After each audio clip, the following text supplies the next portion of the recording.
Hi అండి. ఈరోజు నేను మీకు అగ్రిమెంట్ కథలోని పార్ట్ 26 వినిపించబోతున్నాను. ఇక కథలోకి వెళ్తే, సిరి వైపు వాళ్ళు సిరి వాళ్ళ ఇంటికి వెళ్ళిపోయారు. విరించి వాళ్ళ అతి దగ్గరి బంధువులు విరించి వాళ్ళ ఇంట్లో ఉన్నారు. అందరూ సరదాగా కబుర్లు చెప్పుకుంటూ ఉంటారు. విరించి సిరి ఎవరి రూమ్లలో వాళ్ళు ఉండి రాత్రెప్పటికో నిద్రపోతారు. సిరి వాళ్ళు విరించి కాసేపు తన రూమ్లోకి వెళ్ళి అలసిపోయినట్టుగా అనిపిస్తూ ఉండటంతో కాసేపు బాల్కనీలోకి వెళ్ళి నించుని తర్వాత అక్కడి నుండి లేచి తన గదిలోకి వచ్చాడు. డ్రెస్ విప్పేసి నైట్ డ్రెస్ వేసుకుని బాత్రూంలోకి వెళ్ళి ఫ్రెష్ అప్ అయి వచ్చాడు. తర్వాత కింద హాల్లోకి వెళ్తాడు. అప్పుడు కుమార్ గారు వాళ్ళంతా ఆనందంగా పెళ్లి గురించి మాట్లాడుకుంటూ ఉంటారు. అది విన్న విరించి, నేను వీళ్ళని మోసం చేస్తున్నాను కదా అనుకుంటూ ఇంట్లోకి కొత్త జంట వస్తుంటే పేర్లు చెప్పించడం, దానితో పాటు వాళ్ళమ్మ మహాలక్ష్మి గారు అమ్మమ్మ కలిసి కొత్త జంటని దిష్టి తీసి కుడికాలు పెట్టి రమ్మండం అవన్నీ గుర్తు చేసుకుంటూ, నిలబడని బంధానికి ఎందుకు నాన్న ఇంత హడావిడి, ఇంత ఖర్చు అనుకుంటూ తిరిగి తన రూమ్లోకి వెళ్ళి డ్రెస్సింగ్ టేబుల్ వద్ద నిలబడి అద్దంలో తన ముఖాన్ని తాను చూసుకుంటూ ఇంకా ఎన్నాళ్ళు ఇలా బాధని భరించడం అని ఆలోచిస్తూ ఉంటాడు. తర్వాత రోజు పొద్దున్నే విరించి వాళ్ళు లేచేసరికి అమ్మమ్మ విశాలాక్షి, అమ్మ మహాలక్ష్మి గారు అందరినీ రెడీ అవ్వమని చెప్పి కాఫీలు టిఫిన్లు వంట మనిషితోటి రెడీ చేయిస్తూ ఉంటారు. సత్యనారాయణ స్వామి వ్రతం కోసం ఇంట్లో అన్ని ఏర్పాట్లు జరుగుతూ ఉంటాయి. ఇంట్లో ఉన్న మనుషుల మధ్యనే సింపుల్గా జరిపించాలి అనుకోవడంతో పెద్ద ఆర్భాటాలేమీ లేకుండా అంతా రెడీ చేస్తారు. ఒకవైపు పిల్ల గ్యాంగ్ అంతా కలిసి సిరిని రెడీ చేస్తూ ఉంటారు. మరోవైపు విరించి రెడీ అవుతూ ఉంటాడు. వ్రతం జరిపించడానికి పంతులు గారు కూడా రావడంతో ఆయన అక్కడే కూర్చుని పూజకి అన్ని ఏర్పాట్లు చూసుకుంటూ ఉంటారు. విరించి రెడీ అయి వచ్చి తనకేమీ పట్టనట్టుగా మొబైల్లో తలదూర్చేసి ఉండిపోతాడు. వ్రతం టైం దగ్గర పడుతూ ఉండటంతో అడుగు పెడతారు సిరి వాళ్ళ పేరెంట్స్, సిరి మామయ్య వాళ్ళు. సిరి పెదనాన్న పెద్దమ్మ వాళ్ళ అమ్మాయి లేక వాళ్ళ ఊరు వెళ్ళిపోతారు. విరించిని చూడగానే తన కూతురి అదృష్టానికి మురిసిపోతూ ఉంటారు శ్రీనివాస్ గారు. సిరి ఏది ఇంకా రాలేదు, రెడీ అవ్వలేదా అనుకుంటూ ఉంటారు లలిత గారు. అప్పుడే చిరు మువ్వల చప్పుడు వినపడగానే అందరూ తల ఎత్తి చూస్తారు, ఒక్క విరించి తప్ప.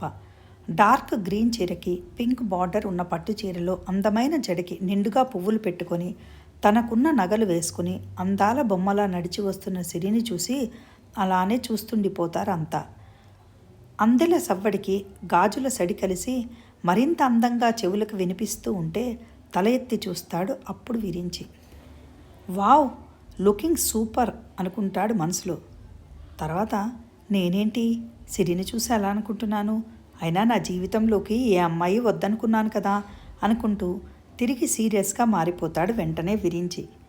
పంతులు గారు కొత్త జంటని రమ్మని పిలిచి పీటల మీద కూర్చోపెట్టి పూజ స్టార్ట్ చేద్దాము, ఒకసారి భగవంతుణ్ణి తలుచుకోండి అని అనగానే అక్కడ కూర్చున్న ఆ జంట మనసుల్లో, స్వామి తొందరగా టైం గడిచి బంధాన్ని వదిలించుకోవాలి ఎటువంటి ఇబ్బంది లేకుండా అని ఒకరంటే, మరొకరేమో ఈ బంధం శాశ్వతంగా నిలిచి ఒకరికి ఒకరు ప్రాణంగా మారిపోవాలి అన్న ఆలోచనతో భగవంతుడికి దండం పెట్టుకుంటారు ఇద్దరు. తర్వాత వాళ్ళ ఆలోచనలన్నీ పక్కన పెట్టి దేవుడి మీద దృష్టి పెట్టి పూజ చేస్తూ ఉంటారు. పూజ అయిపోగానే వచ్చిన వారందరూ భోజనాలు చేసి వెళ్తున్నారు. ఆఖరికి సిరి పేరెంట్స్, విరించి పేరెంట్స్, అర్జున్, సిరి, విరించి, మానస, భవ్య, కృతిక, రిత్విక వాళ్ళు ఉండిపోతారు. సిరి కృతికతో, మీరు భోజనం చేశారా అని అడుగుతుంది. లేదే, మీతో పాటు కలిసి తిన్నామని ఇప్పటి వరకు తినలేదు, నా కడుపులో ఎలకలు రన్నింగ్ రేస్ పెట్టుకున్నాయి అంటుంది కృతిక. నాకు కూడా అలాగే ఉంది అంటుంది రిత్విక. అది విన్న అర్జున్, ఎప్పుడూ ఎలకలు పరిగెత్తడం లేకపోతే కుక్కలు అరవడం అంతేనా అంటాడు. నీకేంటి బాబు బాధ, నిన్నేమన్నా అన్నామా, మేము మా బాధ చెప్పుకుంటున్నాం అంతే అంటారు వాళ్ళిద్దరూ. సిరి నిన్న తలంబ్రాల దగ్గర ఎంత ఓవరాక్షన్ చేశాడే అంటుంది కోపంగా కృతిక. మీరు మాత్రం తక్కువ తిన్నారా ఏంటి, నాది ఓవరాక్షన్ అయితే నీదేంటో అంటాడు అర్జున్. నువ్వు విరించి అన్నయ్యని వెనక్కి లాగబట్టి నేను సిరిని లాగాను, నువ్వు కామ్గా ఉంటే మేము కామ్గా ఉండేవాళ్ళం, నీ వల్లే చాలా తలంబ్రాలు వాళ్ళ మీద కాకుండా కింద పడ్డాయి అని కృతిక అంటే, కాదు నీ వల్లే అని అర్జున్ అంటాడు. అబ్బా మీరిద్దరూ అలా మాటలు అనుకోకండి, అసలే నాకు ఆకలేస్తోంది అంటుంది రిత్విక.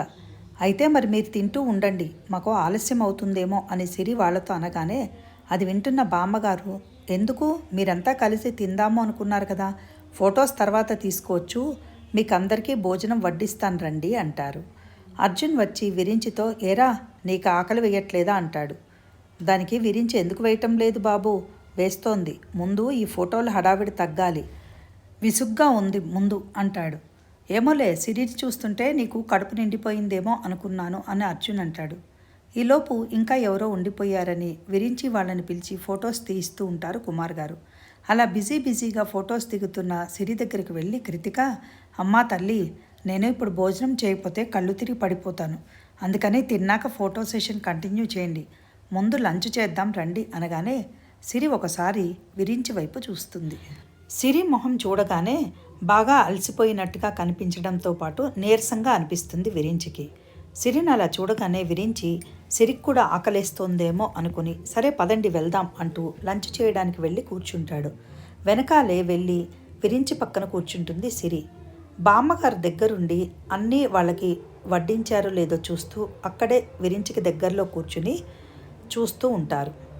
విరించి కూర్చుని తినబోతుండగా, ఆగు విరించి, నువ్వు అలా తినకూడదు, ముందు నువ్వు సిరికి తినిపించి తర్వాత నువ్వు తినాలి, అలాగే సిరి నువ్వు కూడా ముందు నా మనవడికి తినిపించాకే నువ్వు తినాలి అంటారు. అలా అనగానే విరించి అసహనంగా మొహం పెడితే సిరి సిగ్గుపడుతూ తలదించుకుంటుంది. మొదలెట్టండి ఒకళ్ళకొకళ్ళు తినిపించుకోవడం అనగానే విరించి ఒక ముద్ద తీసి సిరి పెదవుల దగ్గర ఉంచుతాడు. కనీసం నోట్లో కూడా పెట్టడు. సిరి వెంటనే నోరు తెరిచి తానే విరించి చేతి దగ్గరగా నోరు తెరిచి ముద్ద నోట్లో పెట్టుకొని తింటుంది. సిరి కూడా పెట్టాలంటూ అందరూ గొడవ చేయడంతో ఇక తప్పదన్నట్టుగా సిరి విరించికి కూడా ఒక ముద్ద తినిపిస్తుంది. అలా తినిపించేటప్పుడు సిరి కూడా విరించి పెదవుల దగ్గర అన్నం ముద్ద పెట్టగానే విరించి సిరి చేతిని పట్టుకొని నోట్లో పెట్టుకొని అలా తినిపించేటప్పుడు కావాలనే విరించి సిరి వేలుని పంటితో కొరుకుతాడు. సిరి కోపంగా చూస్తూ వెంటనే చెయ్యి తీసి నొప్పి పెడుతుంటే ఉఫ్ ఉఫ్ అని ఊదుకుంటూ వెంటనే ఆ వేలును తీసి నోట్లో పెట్టుకుంటుంది. ఏంటి, నా ఎంగిల్ నీకు తినాలి అని ఉందా, లేదంటే నేను కొరికిన వేలు అంత తీయగా ఉందా, ఇందాకటి నుండి వేలు నోట్లో నుండి తీయట్లేదు అని మెల్లిగా చెవి దగ్గర గుసగుసలాడినట్టుగా చెప్పడంతో సిరి కోపంగా చూస్తుంది విరించిని. విరించి నవ్వుతూ తన చేత్తో సిరి చేతిని పట్టుకుంటాడు. ఇంకా స్టార్ట్ చేయండి, అందరూ భోజనాలు అంటారు అమ్మమ్మగారు. విరించి తినడం స్టార్ట్ చేస్తాడు. సిరి కుడి చేతిని విరించి పట్టుకోవడంతో సిరి తినలేకపోతుంది. సిరి తినకపోవడం చూసిన బామ్మగారు సిరి తినమ్మా అంటారు. ఆవిడ అలా అనగానే కృతిక, బామ్మగారు ముందు మీ మనవడిని మా సిరి చేతిని వదలమని చెప్పండి, అప్పుడు తను తింటుంది అనగానే వెంటనే సిరి చెయ్యి విరించి వదిలేస్తాడు. అందరూ అది చూసి నవ్వేస్తారు. ఇంకా విరించి నవ్వుకుంటూ భోజనం చేస్తూ ఉంటాడు. బామ్మగారు ఇందాక సిరి వేలుని విరించి కొరకడం కూడా చూడటంతో అమ్మ మనవడా, నీ సంగతి నేను చెప్తా అనుకుంటూ విరించి సిరికి నువ్వు మొత్తం అన్నం తినిపించాలి, మీరిద్దరూ ఒకే ప్లేట్లో తినాలి అంటూ రెండో ప్లేట్ తీయించేస్తారు. అదేంటమ్మమ్మా, ఒక ముద్ద పెట్టమన్నావు, ఇప్పుడేమో మొత్తం అన్నం పెట్టమంటున్నావు, ఇది అన్యాయం అంటాడు. అన్యాయం ఏం లేదురా, నువ్వు తినిపించాలనే కదా దాన్ని చేయి పట్టుకున్నావు, అది తినకుండా, అందుకే పాపం నీకు ఇబ్బంది ఎందుకని అంటే సిరి కంగారు పడుతూ వద్దొద్దు అంటుంది. బామ్మ అంటూ దీర్ఘం తీస్తాడు విరించి. పిల్ల గ్యాంగ్ ఇంకా ఊరుకుంటారా, అవును తినిపించాల్సిందే అని కోరస్గా అడుగుతారు. వాళ్ళ గొడవ భరించలేక తప్పక సిరికి తినిపిస్తాడు విరించి. బామ్మగారు పక్కనే కూర్చోవడంతో మొహాన నవ్వు పులుముకుని మరీ తినిపిస్తూ ఉంటాడు. అది చూసి మొదట్లో సిగ్గుపడ్డా తర్వాత లోపల నవ్వుకుంటూ తింటూ ఉంటుంది సిరి. అందరూ చూడాలనే సిరి చేయి పట్టుకున్నానంతే, అందరూ చూశారు, ఇప్పుడు ఇంకా ప్రాబ్లం ఉండదు అనుకుంటే అమ్మమ్మ భలే ఫిట్టింగ్ పెట్టావే అనుకుంటాడు విరించి మనసులో. భోజనం చేశాక మనసులో సిరి విరించిని చూస్తూ ఎంత డ్రామా ఆడుతున్నారు, అందరూ ఉన్నారని జీవించేశాడు, యాక్షన్ చించేశాడు అనుకుంటూ ఉంటుంది. అందరి భోజనాలు అయిపోగానే అమ్మా సిరి, నువ్వు నీ రూమ్లోకి వెళ్ళి రెస్ట్ తీసుకో, మళ్ళీ రిసెప్షన్ ఉంది కదా అంటారు. సరే బామ్మ అని సిరి అనగానే మనవడా నువ్వు కూడా వెళ్ళి రెస్ట్ తీసుకో అని విరించికి కూడా చెప్పి ఆవిడ కూడా తన రూమ్లోకి వెళ్ళిపోతారు. తర్వాత ఎవరి రూమ్స్లోకి వాళ్ళు వెళ్ళిపోతారు. సిరితో పాటు వాళ్ళ కజిన్స్ అంతా కూడా సిరి దగ్గర కూర్చొని మాట్లాడుతూ ఉంటారు. ఈవినింగ్ అమ్మా సిరి అంటూ మహాలక్ష్మి గారు సిరి రూమ్లోకి వస్తారు. ఆవిడ్ని చూడగానే ఏంటత్తయ్య అంటూ లేచి నించుంటుంది సిరి. కూర్చో సిరి, ఎందుకు నించున్నావు అంటూ ఈరోజు రిసెప్షన్లో ఈ నెక్లెస్ పెట్టుకో అంటూ సిరిని కూర్చోబెట్టి తను తెచ్చిన నెక్లెస్ బాక్స్ తీసి సిరికి ఇస్తారు మహాలక్ష్మి గారు. అత్తయ్య ప్లీజ్ నాకు వద్దత్తయ్య, ఇది మీరు నన్ను ఇలా ఇబ్బంది పెట్టొద్దు అంటుంది సిరి. ఇందులో ఇబ్బంది ఏముంది సిరి, ఈరోజు కాకపోయినా రేపైనా ఇవన్నీ నీవే కదా, నా కోడలికి ఇది ఇవ్వాలి అని ఎప్పుడో చేయించి పెట్టాను, అది ఇప్పుడు ఇస్తున్నాను, చెప్పాను కదా ఎప్పటికైనా నీదే ఇది అని అంటారు మహాలక్ష్మి గారు. అది కాదత్తయ్య వినండి ప్లీజ్. అత్తయ్య ఇవన్నీ ఇష్టం ఉండవు నాకు అంటుంది సిరి. నువ్వు ఇంకేం మాట్లాడకు, ఇది వేసుకుని కిందికి రా అంతే అంటారు మహాలక్ష్మి గారు. సిరి ఏం మాట్లాడకుండా తప్పనిసరి ఆ నెక్లెస్ తీసుకుంటుంది. తర్వాత చక్కగా సింపుల్ మేకప్ వేసుకుని అలంకరించిన కారులో రిసెప్షన్ కోసం విరించి సిరి ఒక కారులో వెళ్ళగా తతిమా వాళ్ళంతా మిగతా కార్లలో రిసెప్షన్కి బయలుదేరుతారు. కారు దిగి లోపలికి కొత్త జంట నడుస్తూ వెళ్తూ ఉంటే దారంతా అటూ ఇటూ లైటింగ్ తోటి దేదీప్యమానంగా హాలంతా ఉండగా రిసెప్షన్ స్టేజీ కూడా రోజెస్తో చాలా బాగా అలంకరించారు. చూడగానే ఎవరైనా ఇంత బాగా అలంకరించారో అన్నట్టుగా ఉంది. సిరి చిలికాకు పచ్చకి నావీ బ్లూ బార్డర్ పట్టు శారీతో విరించి నావీ బ్లూ సూట్తో చాలా అందంగా ఉంటారు. ఒకసారి వీళ్ళిద్దరినీ ఆనందంగా చూస్తూ మెడలో దండలు కూడా వేసి రిసెప్షన్ హాల్లోకి తీసుకుని వెళ్తారు. అప్పటికి ఆఫీస్ స్టాఫ్ అంతా వచ్చి ఉండడంతో వాళ్ళలో వాళ్ళు మాట్లాడుకుంటూ ఉంటారు. స్టేజ్ మీదకి ఇద్దరూ వెళ్ళగానే విరించి సిరిని దగ్గరికి వచ్చి తన చెయ్యి పట్టుకొని తీసుకువచ్చి నవ్వుతూ హాయ్ ఆల్ ఆఫ్ యూ అంటూ షీ ఈజ్ మై సోల్మేట్ అని సిరి భుజం మీద చెయ్యేసి దగ్గరగా పట్టుకుంటాడు. విరించి అలా అనగానే ఒక్కసారిగా అందరూ షాక్ అయిపోతారు. సిరిని విరించితో చూసిన కొంతమంది స్టాఫ్ ఆనందంగా చప్పట్లు కొడుతుంటే మరికొంతమంది స్టాఫ్ భయపడుతూ ఉంటారు. సార్ పెళ్లి చేసుకుంది సిరినా అనుకుంటూ ఆ రోజు సిరిని కామెంట్ చేసిన వాళ్ళందరికీ కూడా మొహంలో నెత్తిటి చుక్క లేనట్టుగా పాలిపోయి చూస్తూ ఉంటారు. సిరిని ఒక నైట్ వస్తే బాగుంటుంది అన్న మురళి వైపు చూస్తూ చెప్తాడు విరించి సోల్మేట్ అని. వెంటనే మురళికి టెన్షన్ వస్తుంది.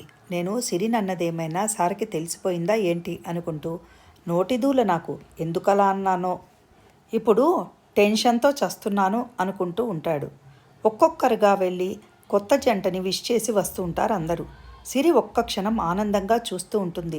రేపటి నుంచి ఆఫీస్లో వాళ్ళ మాటలు వినవలసిన అవసరం ఉండదు అని సిరి అనుకుంటూ ఉంటుంది.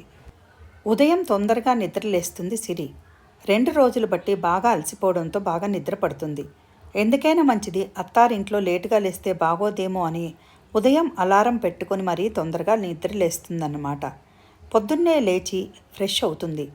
రిసెప్షన్ అయిపోయాక రిత్విక వాళ్ళంతా వాళ్ళ ఇంటికి వెళ్ళిపోతే లలిత గారు శ్రీనివాస్ గారు మాత్రం సిరితో విరించి వాళ్ళ ఇంట్లో ఉంటారు.